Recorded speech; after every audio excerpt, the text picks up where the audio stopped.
bien le bonjour tout le monde. Ouais, ça a l'air qu'on va devoir faire des travaux encore sur la moto. Petite surprise hier quand je suis revenu de faire mes commissions dans la ville d'à côté. Mais vous comptez ça. On va devoir s'occuper de ça d'ici la fin de semaine. Voilà, je vais vous montrer. Cette pièce-là ici, ça c'est le réservoir avec le piston. Fait fonctionner les freins en avant. Le problème que j'ai eu, c'est le petit voyant ici. Le plastique s'est déformé et s'est déchiré et l'huile fuit par là. Donc, il n'y a pas grand-chose à faire d'autre que le changer. Ça a été une belle surprise parce que j'arrête la moto chez nous, puis je regarde sur le réservoir, il y a de l'huile partout. La moto freine quand même, mais c'est parce que le niveau vient trop bas dans le système. Et je vais vous montrer quelque chose. C'est pas une très grosse réparation. C'est pas très amusant non plus comme situation. Mais on a trouvé le problème à résoudre, puis on devrait. Ah, voilà, on est dans le bureau là. On a trouvé comment résoudre le problème. Puis c'est pas mal moins compliqué que je pensais. Parce que mon problème avec cette moto-là, c'est que étant donné son âge, il y a des choses qui sont compliquées, comme au niveau de la carrosserie, tous les panneaux de plastique, le carénage, faut oublier ça, c'est absolument introuvable. Puis au niveau de la selle, il y a un internaute de France qui m'en a trouvé une, mais elle avait été recouverte, puis elle avait perdu aussi ses petites lignes en sérigraphie. Donc j'ai décidé d'attendre pour ça. Mais on va aller sur Internet puis je vais vous montrer la solution que j'ai trouvée. Voilà, c'est cette pièce. Parce que là, pour certaines pièces qui appartiennent à cette moto, comme au niveau des freins par exemple, parce que j'ai trouvé le cylindre pour le frein arrière aussi, ce sont des pièces génériques utilisées sur un paquet de modèles de motos chez Honda. Puis même chez d'autres fabricants, parce que souvent ces pièces-là sont faites par des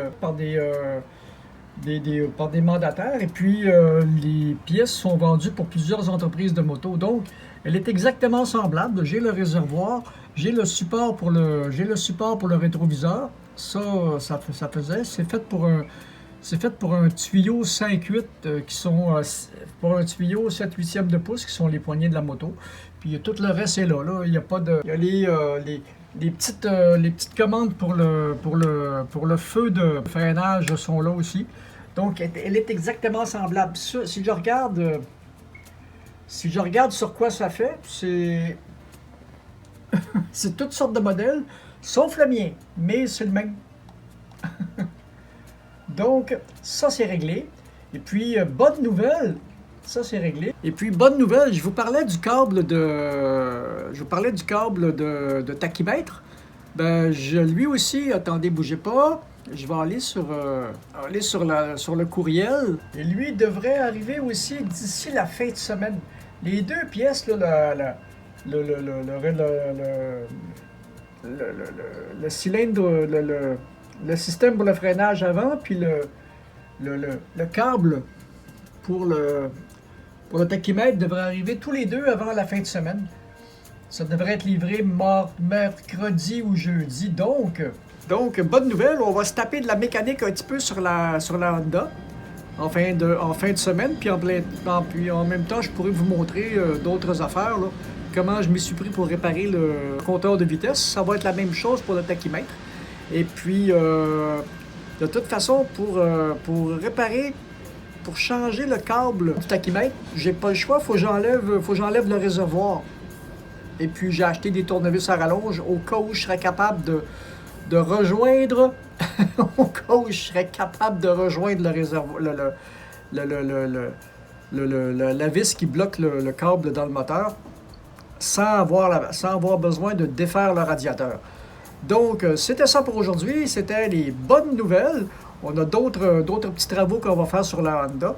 L'esthétique de la Honda, j'ose pas trop toucher à ça parce que ça va être d'autres travaux, mais je veux la laisser telle qu'elle, dans son jus. Mais la mécanique, on va l'entretenir à fond. Et puis, ce que je remarque, au niveau du moteur, il a il était sur la GL, qui s'est plus vendue, qui était un petit peu comme une ancêtre de la Goldwing. Il était sur la Custom, qui est la version qui ressemble à une moto américaine, et qui ressemble beaucoup à une CB. Et puis, il y a eu sur la Euro. Sur la Euro, la machine est plus rare. Ben, je comprends pourquoi aussi. Elle était probablement plus chère. Puis comment est-ce qu'ils appellent ça? Donc, le système de carénage était plus élaboré.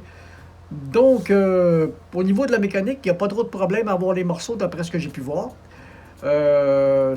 Mais au niveau de l'accastillage, de la carrosserie, des morceaux, des couvercles en plastique un peu partout, là, ça peut être un petit peu plus compliqué.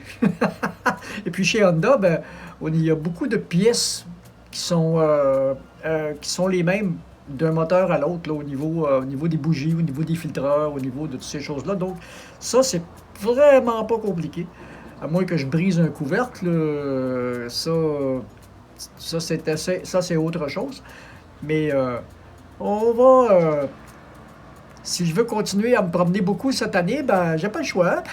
Puis le système de freinage, ben là, lui, ça va être à résoudre au plus vite parce que là, c'est d'une importance capitale. Je peux pas rouler sans les freins.